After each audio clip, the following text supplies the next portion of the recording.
جلوش هم بستیم و صفر کردیم و این هم از دلر ما که عملکردش به این صورته و این هم از خب بریم یک تست ازش بگیریم. خیلی خوب بریم که حالا بریم این دست ازش که وقت صورت میده اسم این اینو وقتی ما زمین میده ثابت کردیم این لرزش هم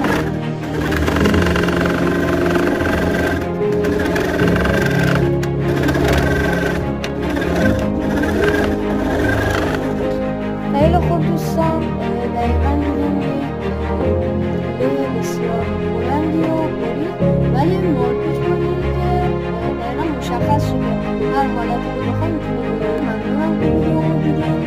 لایک یادتون نره، لایک کنید، نظرتون رو بنویسید و اگه دوست داشتین کانالمون رو خدا نگهدار.